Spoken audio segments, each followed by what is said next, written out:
I'm going to be honest, this episode is mainly going to be me ranting about something that happened online, and I just need to get it out. And I need to get it out in more of a long form media platform because I really just don't feel like even posting it on a story is doing it enough justice. So I saw this video. Actually, my grandma sent it to me and she was asking, oh my gosh, is this true? And basically, it's this woman who claims in her bio that she shares public safety tips for women. In this video, she goes on to list a ton of different claims about people like setting up your windshield wipers or people lacing things with fentanyl that somehow make it trafficking. Now, I see these kinds of videos all the time. What really bothers me about this one, though, is that in her bio, she specifically says that she gives public safety tips to women. Why is this more of an issue? Because when you claim to be any kind of expert on a matter, first of all, you don't have to go through an extensive schooling or be in the CIA or the FBI to do your research and really know a topic well. Being in those agencies, being in just, a police officer, those things do give you exposure to seeing things firsthand. There's different levels of training. There's obviously different clearance that you get on certain things that happen, but anybody can go do their research. Anybody can learn more about these things, can talk to experts, can consume this kind of information. And I more than welcome the sharing of safety tips or people's research on things. My biggest problem is that you've positioned yourself as some sort of expert on safety, but then you are spreading really, really harmful misinformation. My grandma sent me this video asking if it's true. My grandma lives by herself. My grandma, he sees a lot of this stuff. She watches a video like that, and if she didn't have me as a resource to send it to ask my opinion, to ask about the validity of it, she would probably go on believing that those things were accurate, which means two things. Number one, now she thinks every time that something could be goofy with her car, that is somebody possibly trying to even traffic her, or kidnap her. And in addition to that, it keeps her from understanding how human trafficking actually works most of the time. And that is not to say that people cannot be kidnapped into trafficking. We've talked about this so many different times. And I will talk about kidnapping with trafficking here in just a second. But again, my issue is that it really turns people's heads away from how it most often happens. And it creates mass panic, mass fear, and mass hysteria. And yet when you go in and you go through the comments, you see a ton of people who are like, this is misinformation. People who have literally gone to research it just after seeing the video, who explain what they found, and she doesn't take it down. I messaged her privately. I commented on her video, and I have a blue check mark, so I know that those things pop up at the top of your page. I've posted on my story. I've done all kinds of things. I know that she has to see at least one of the comments someone else left, or I left, or even my private messages. To leave that video up just because it's getting traction is so harmful. And I do want to preface that doesn't mean every person has to be 100% accurate all the time. People are allowed to make mistakes and be human and to come back from it and still be considered an expert. I was actually told something by somebody I consider to be a very reliable expert, somebody who has worked in a lot of different agencies, and they had told me something that I then went on. I didn't double check and research because I took this person at their word. I felt like they were extremely credible. And I posted it, and immediately in my comments was told that wasn't fully true. I went and did my research and then immediately deleted the videos, and they did very well. I immediately took them down and I made a video explaining the truth of what I had posted, because to leave that up is extreme negligence. And if you claim to be somebody who is an expert on a topic, and it's not like you just posted something that is a little bit inaccurate. No, it is actually disgustingly, completely fucking inaccurate, which means you've never even tried to research the topic. And even again, if you did not, now you've seen all over your post that maybe what you're posting is not correct. To not go and correct yourself and do some additional research and maybe just take the video down and make a new one is so harmful and disgusting in my opinion. I cannot stress enough that the fentanyl stuff, the marking of vehicles, this has been disproven by experts, by trafficking organizations, and all over the place. You get people that are like, well, what if it could happen? What if, telling people that they shouldn't be aware of these red flags is actually the harmful thing? Okay, well, It's not happening though. Like, why would you be fearful of something that's not happening? Why would I walk around being afraid of being struck by lightning? Could it happen one time? Yes. Could it happen a couple times? Yes. Is it even remotely likely?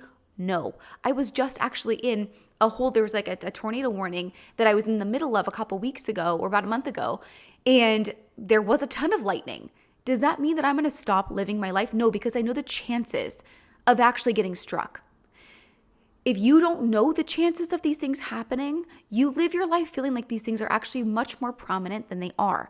Randomly getting kidnapped by a trafficker. And not only that, but then you think that all these tactics are happening that aren't.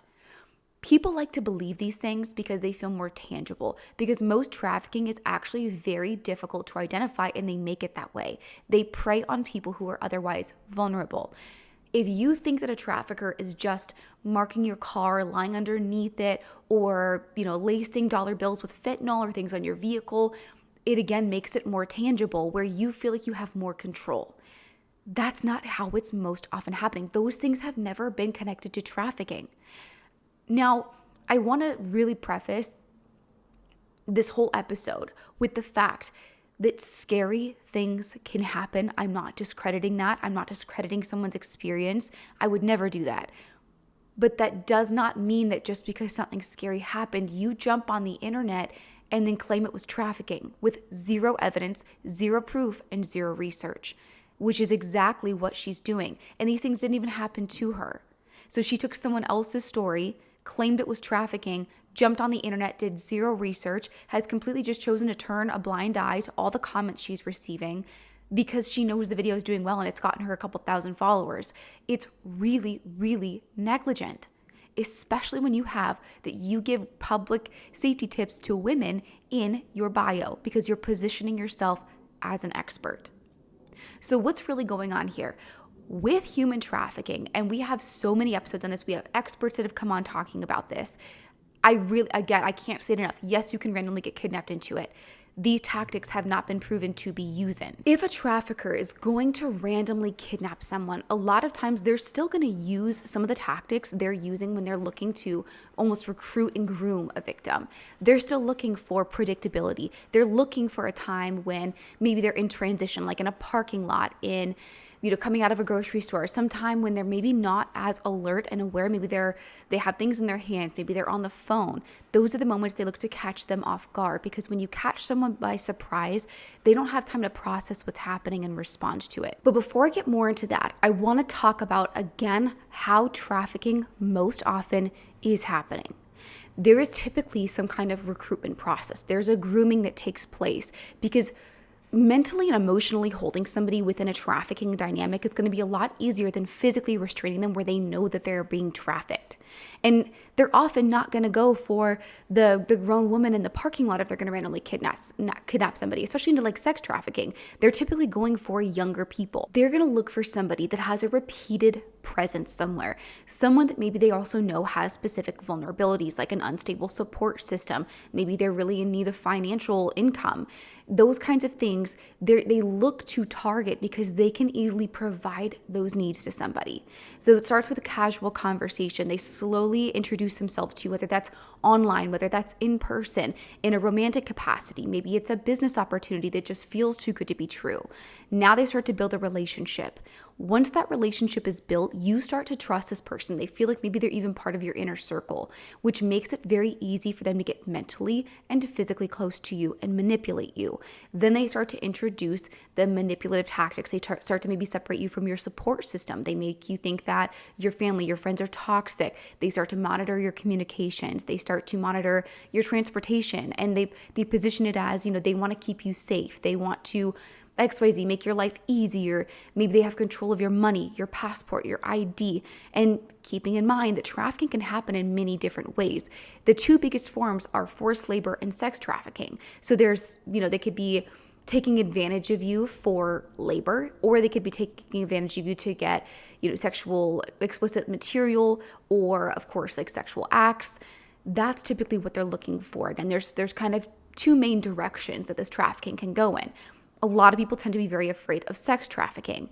So let's say that it's a romantic partner. They come into your life, maybe you meet them online, maybe it's in person. They build this relationship. They start to get a little controlling, but they do this slowly. So it's hard to sense the red flags, and they target specifically vulnerable people.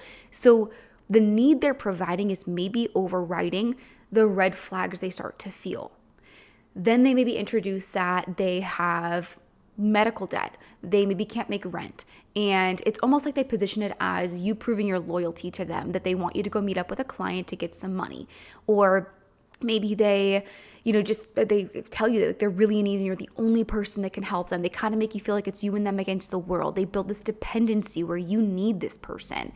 Then you go do it once and it slowly starts to go from there. Maybe it's something that you meet at a party through a friend, and same kind of thing. They start to introduce these things and it starts slow. It's hard to recognize and back away. And I've talked about before, the psychological tactic, foot in the door, where when somebody asks a small thing of you, it becomes harder and harder to say no to the next thing. And they gradually are exposing you to things. You say yes, you maybe feel a little weird about it, but that need that they're providing really overrides that. And then those requests get bigger and bigger, and it's harder and harder to say no to them. You could be going home sleeping in your own bed and still be getting trafficked. And they know that. They target these things. It's really harmful. Now when you know, that's how it most often happens, to have these people who position themselves as some kind of fucking expert coming online, spreading complete misinformation where these tactics have never been connected to trafficking. With something like fentanyl, experts have come out to say that if somebody's just lacing a dollar bill with fentanyl and you touch it by brief skin contact, it's not going to cause extreme side effects, and it's most likely not going to make you pass out. And a good rule of thumb, that's where you have your safety habits. You pick something up, wash your hands. Don't put your hands in your eyes, your nose, your mouth.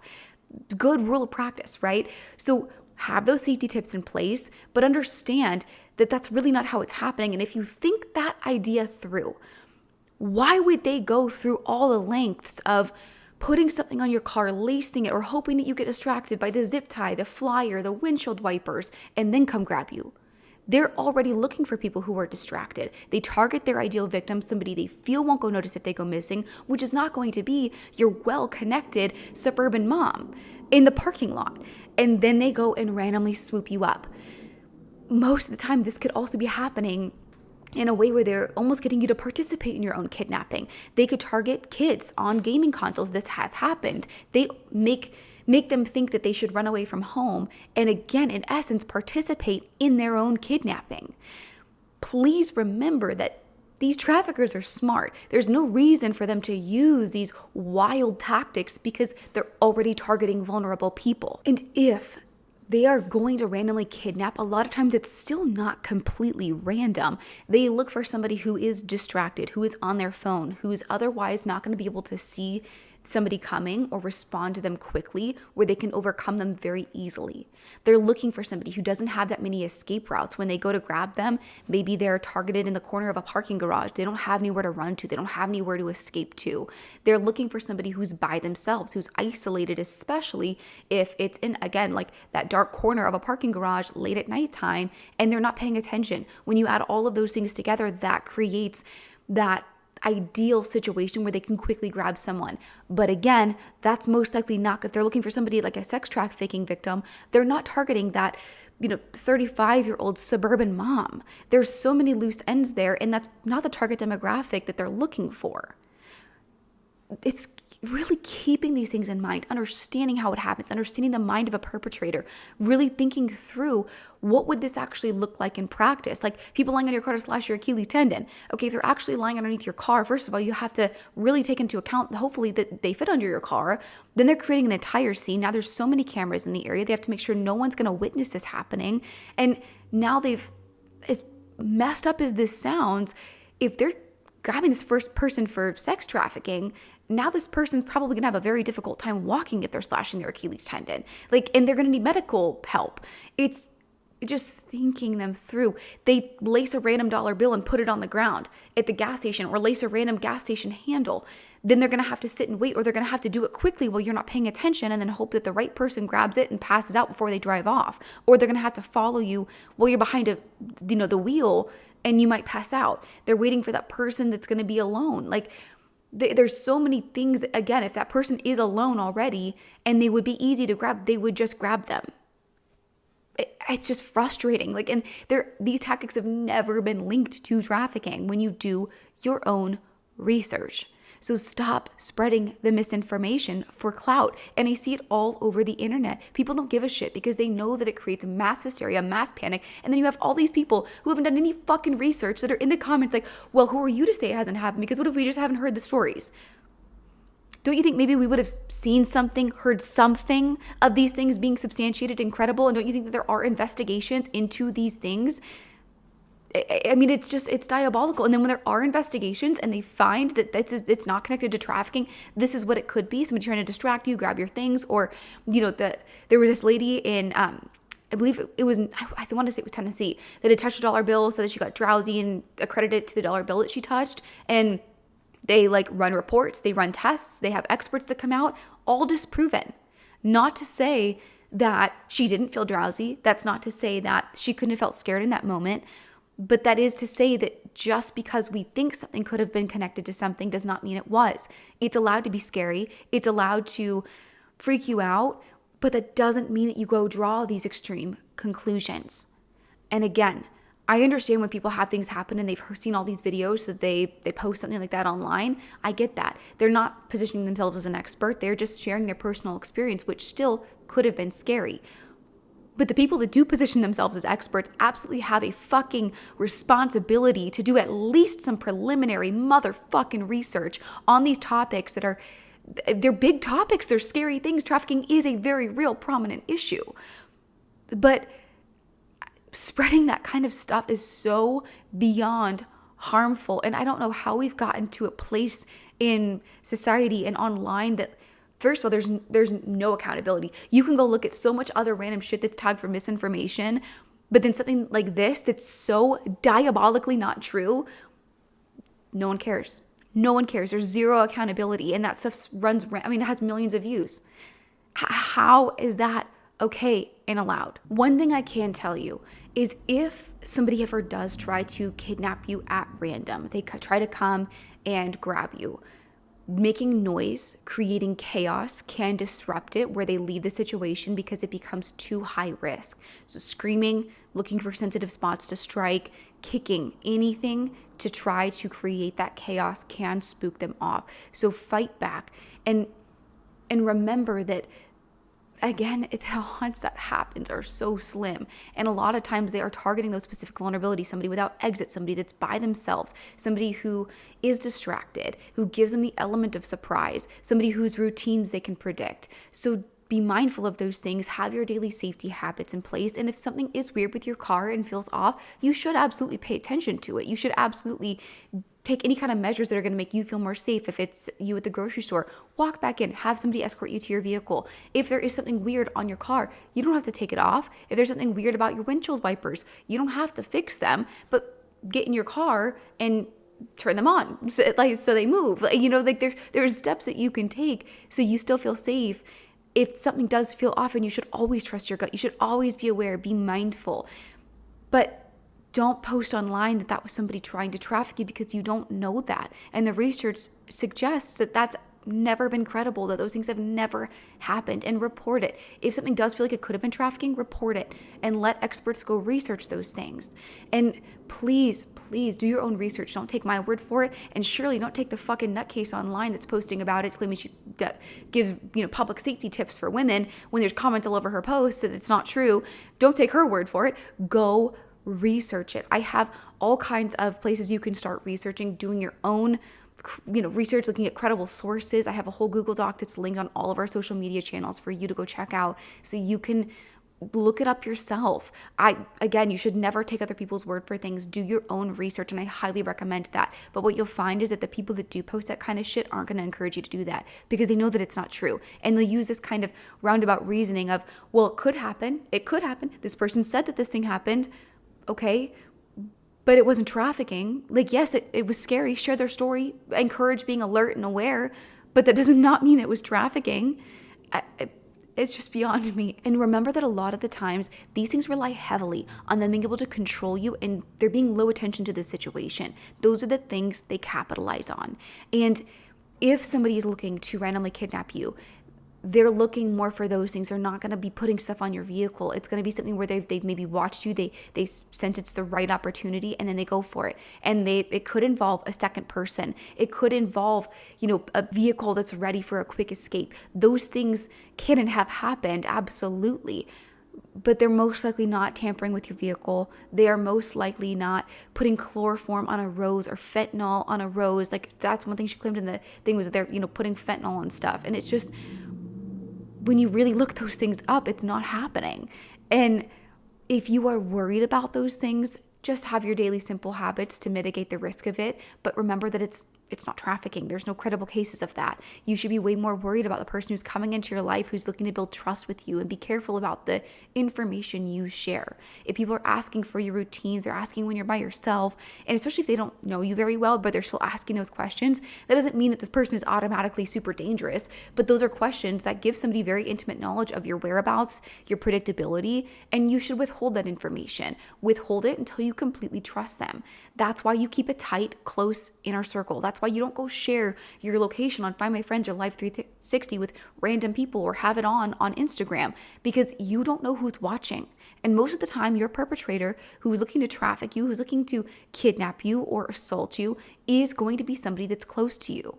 So be mindful of who you're sharing that information with. Always trust your gut. Be alert, be aware, and do not be afraid to speak your truth. Report things that happen and let people know. But also, when you see misinformation online, don't be afraid to speak up. It doesn't make you rude. It doesn't make you any of those things. It makes you responsible.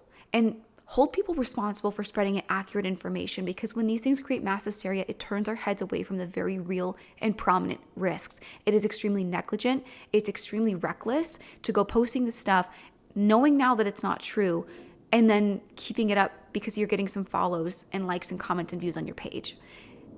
I mean, it's I don't have any other word for it than disgusting.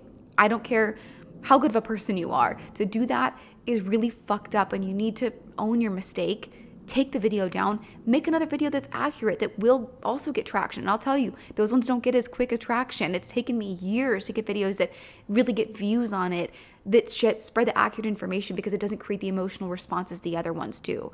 And it's not as attractive of information. It's not information you feel you have as much control over, but it's the information people need to hear. So find creative ways to make them pay attention to that accurate information, instead of, going with the low-hanging fruit of spreading misinformation to get views on your profile. Be aware of people pushing at your boundaries, people looking to get you alone, and unwanted persistence, people looking to control you. Be aware of those things, the people you are letting in close to you. Please identify misinformation online. Please let them know. Message them privately. I've tried to do these things respectfully so many times, messaging people individually. Not once has somebody ever read the message and actually cared to do any research about it. Not once. And every time I come across these videos, most of the time they're sent to me because people are asking if they're accurate. Not once has somebody said, "Thank you so much for letting me know I fucked up," and gone and corrected their mistake. I don't expect people to be perfect, but I do expect people to be held accountable. I expect people to care about the information they're spreading more than that, to care about the larger picture rather than the instant gratification. I digress. Thank you for listening to my rant. Nothing makes me more annoyed. And I would appreciate if you guys could report this video, because I think the more people can rally around and start reporting this stuff and calling it out, we can start to get the accurate information out there. I will link to the video in the show notes so you can go and report it. And again, I'm not asking for hate brought to this person. I don't think completely ill of them. I think that they're making a very large mistake prioritizing clout over people's safety and having accurate information out there. I do find that to be despicable and disgusting. I don't think she's a disgusting human. I don't think that she's a horrible human. She actually seems like a very kind human. I'm not really understanding why she wouldn't take the necessary steps to correct the mistake she's made. So I will link to it in the video. Again, no hate brought to her. Don't be rude and nasty in the comments, but please do spread accurate information and hold people accountable. Thank you guys for listening to my rant. And if you have questions about trafficking, please let me know. If you want me to dive deeper on any other subject, please let me know. And that there's a spot to do that in the comments as well. If you guys have just even advice questions, please let me know. And as always, please like, review, share, subscribe, all the things to the video, and help us get the accurate information out there. Thank you, and I will chat with you next week.